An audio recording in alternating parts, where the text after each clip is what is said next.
Guys, this is Aricha Upadhyay. आपका मेरे इस नए वीडियो में हार्दिक स्वागत है। आपको मैं लघु सिद्धांत कौमुदी पढ़ा रही हूँ। मैंने आपको पिछले वीडियो में मुख नासिका वचनों अनुनासिक ये सूत्र पढ़ा दिया था, लेकिन इस पे कुछ पॉइंट छूट गए थे। जैसे इसमें कहा गया है, मुख सहित नासिका से बोला जाने वाला वर्ण अनुनासिक होता है। इस प्रकार आ, ई, उ, री इन वर्णों के प्रत्येक 18 भेद होते हैं। जो री वर्ण होते हैं वे दीर्घ न होने से इनके 12 ही भेद होते हैं। और यहाँ जो है आ, ए, ऐ, ओ, औ इनके ह्रस्व ना होने से इनके भी 12 भेद होते हैं। मतलब कि आ, ई, उ, री इन वर्णों के 18 भेद होते हैं। री के दीर्घ ना होने से 12 भेद होते हैं, और ए, ऐ, ओ, औ के ह्रस्व ना होने से इसके 12 भेद होते हैं। मैंने आपको तुल्याश प्रयत्नम सवर्णम भी बता दिया। सवर्ण किसे कहते हैं?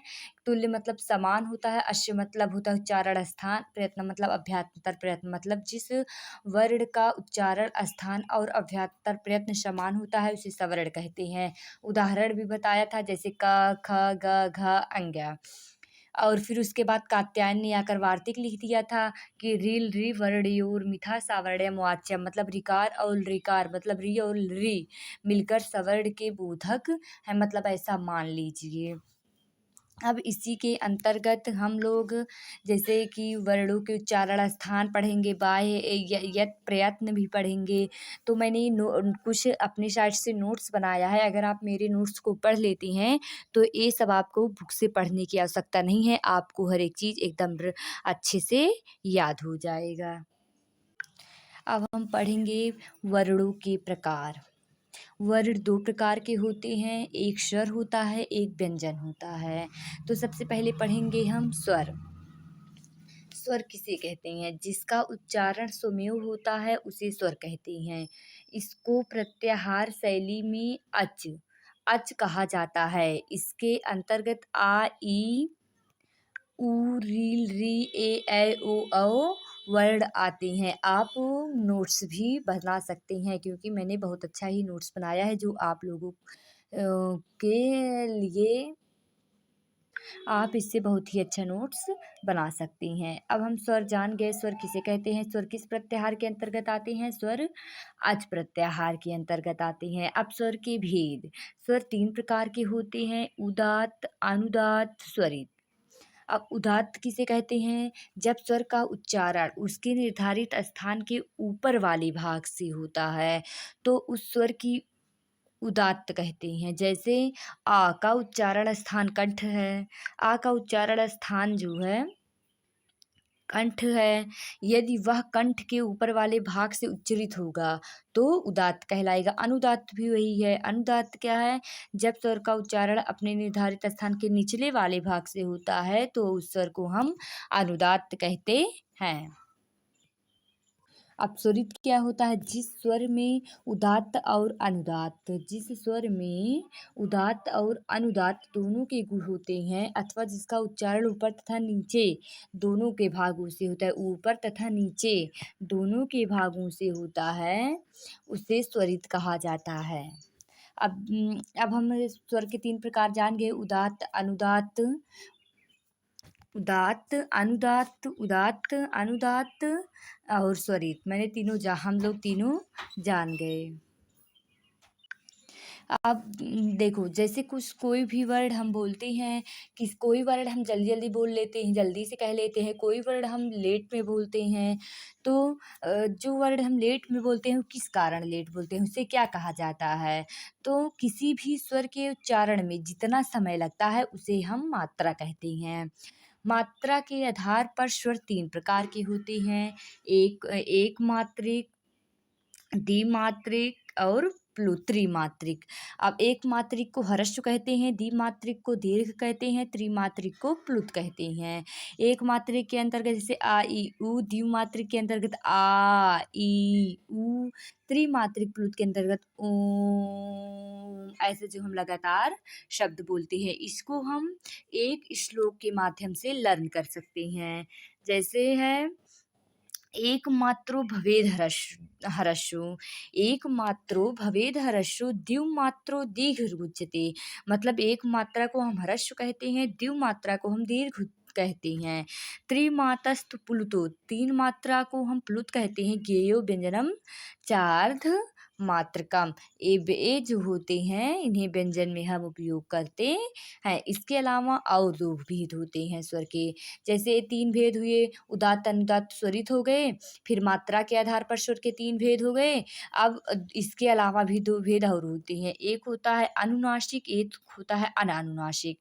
अनुनासिक मतलब होता है वह स्वर जिसका उच्चारण हम नासिका के सहयोग से करते हैं, उसे अनुनासिक कहते हैं। जैसे ये जैसे अंग्या ना। और अनानुनासिक जिस स्वर का उच्चारण हम नासिका से सहयोग से नहीं करते हैं उसे अनुनासिक कहा जाता है। जैसे आ ए ये सब होता है।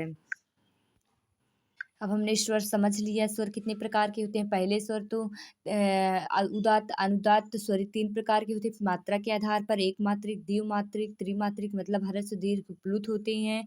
फिर उसके बाद इसके अलावा दो प्रकार के स्वर होते हैं, एक अनुनासिक होता है, एक अनानुनासिक होता है। अब हम पढ़ेंगे व्यंजन, क्योंकि वर्ण के दो प्रकार के होते हैं, एक स्वर होता है, एक व्यंजन होता है। तो हम लोगों ने स्वर पढ़ लिया, अब पढ़ेंगे व्यंजन। व्यंजन क्या है? जिसका उच्चारण स्वर की सहायता से किया जाए उसे व्यंजन कहते हैं।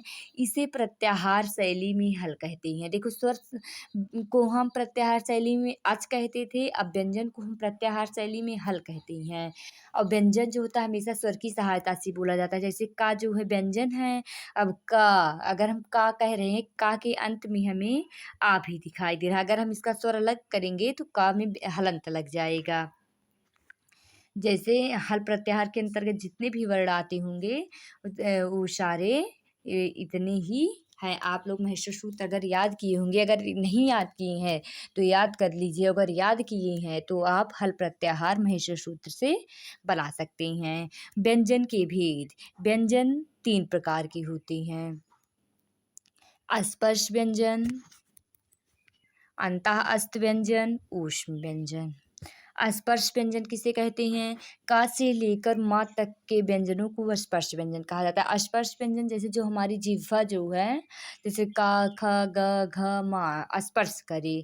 अंतः व्यंजन स्पर्श तथा ऊष्म व्यंजनों के मध्य में स्थित य र लावा को हम अंतः अस्त व्यंजन कहते हैं। ऊष्म व्यंजन सा श श हा को हम ऊष्म व्यंजन कहते हैं। अब देखो, स्पर्श व्यंजन का से लेकर माँ तक मतलब का वर्ग, जा वर्ग, ता वर्ग, पा वर्ग। अंतः अस्त व्यंजन के अंतर्गत या रा लावा आते हैं, ऊष्म के अंतर्गत सा सा सा हा आते हैं। ये बहुत इम्पोर्टेंट है, आपको ये सब बहुत अच्छी तरीके से लर्न करना है। आप लोग मेरी इस नोट्स से नोट्स बना सकते हैं। अगर आप लोग इसको लर्न कर लेंगे या नोट्स बना के इसको अच्छी तरीके से पढ़ लेंगे तो आपको बुक पढ़ने की आवश्यकता ही नहीं है। अब आप लोगों ने व्यंजन के भेद तीन होते हैं, स्पर्श व्यंजन, अंतःस्थ व्यंजन, ऊष्म व्यंजन। इनके अंतर्गत कौन कौन से वर्ण आते हैं ये आप लोगों ने जान लिया, समझ लिया। आप लोग से उम्मीद करते हैं कि आप लोग इसे अच्छी तरीके से पढ़ लेंगे। फिर अब हम इसके बाद आएंगे वर्णों के उच्चारण स्थान। आप लोगों को भी बताएंगे कि क्योंकि वर्णों के उच्चारण स्थान एग्जाम में पूछे जाते हैं और हम लोग अगर सूत्र से नहीं याद कर रहते हैं तो हम भूल जाते हैं कि कौन सा किसका उच्चारण स्थान है। तो इसीलिए मैं आपको ट्रिक से सूत्र सहित बताने जा रही हूँ। देखो, अकुह विसर्जनीय नाम कंठा। अकुह आकार, आ से मतलब आ, कु मतलब का वर्ग, हा मतलब हकार मतलब हा, और विसर्ग का उच्चारण स्थान कंठ होता है। अकुह विसर्जनीय नाम कंठा। इचु यशा नाम तालु। ई चा वर्ग या और शकार का उच्चारण स्थान तालु होता है। फिर ऋटुर्षाणाम मूर्धा। री टा वर्ग फा और खट्टीसा का उच्चारण स्थान मूर्धा होता है। ऋतुलसा नाम दंता है। री ता वर्ग ला और शा का छोटा सा का उच्चारण स्थान दंत होता है।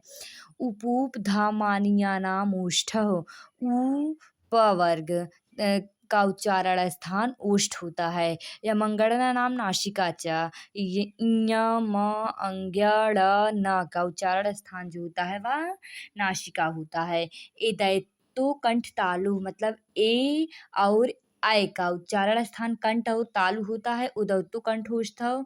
ओ और औ का उच्चारण स्थान कंठ और ओष्ठ होता है।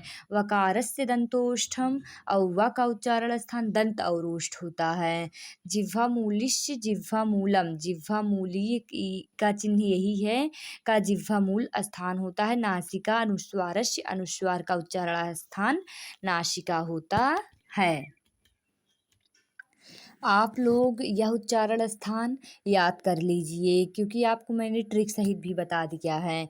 और आप लोगों को यह याद करना बहुत ही इम्पोर्टेंट है, क्योंकि लघु सिद्धांत कौमुदी में आगे जब हम संधि प्रकरण पढ़ने लगेंगे तो इसमें यह सब बहुत पूछता है, जिसको आप लोगों को दोबारा पढ़ने का टाइम दिया नहीं रहेगा, संक्षिप्त में रहेगा। आप लोग अगर इसको पहले से पढ़ लेंगे तो आपको हमें वो पढ़ाने में बहुत ही आसानी होगी। संधि जो लघु सिद्धांत कौमुदी के अंतर्गत संधि प्रकरण भी आता है, तो हम आपको आसानी से पढ़ा सकेंगे अगर आप इसको अच्छे से पढ़ के याद कर लिए रहेंगे।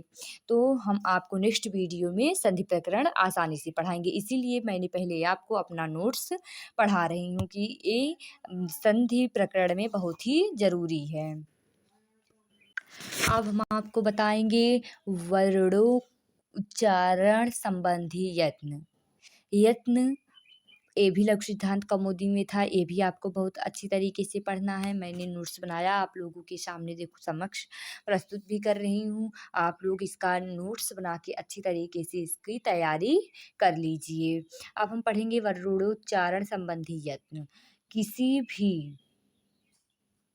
किसी भी वर्ण के उच्चारण में जो चेष्टा करनी पड़ती है उसे यत्न कहते हैं। जैसे कि हम कोई वर्ण बोलते हैं तो क्या बिना किसी मेहनत के ही बोल देते हैं, हमारी एनर्जी लॉस, जैसे हम कुछ यत्न करते हैं तो उस प्रयत्न करते हैं तो उसे हम यत्न कहते हैं। यत्न दो प्रकार के होते हैं, अभ्यंतर यत्न, बाह्य यंत्र। अभ्यंतर यत्न किसे कहते हैं? किसी वर्ण के मुख से बाहर निकलने से पहले ही मुख के अंदर जो प्रयत्न करना पड़ता है उसे अभ्यंतर प्रयत्न कहते हैं। अभ्यंतर प्रयत्न किसे कहते हैं? मतलब अगर कोई वर्ड हम बोल रहे हैं और उस वर्ड के को बोलते समय उसके अंदर ही मतलब मुख के अंदर ही जो हम प्रयत्न कर रहे हैं उसे हम अभ्यंतर प्रयत्न कहेंगे। अभ्यंतर प्रयत्न के प्रकार, अभ्यंतर प्रयत्न जो होता है 5 प्रकार का होता है।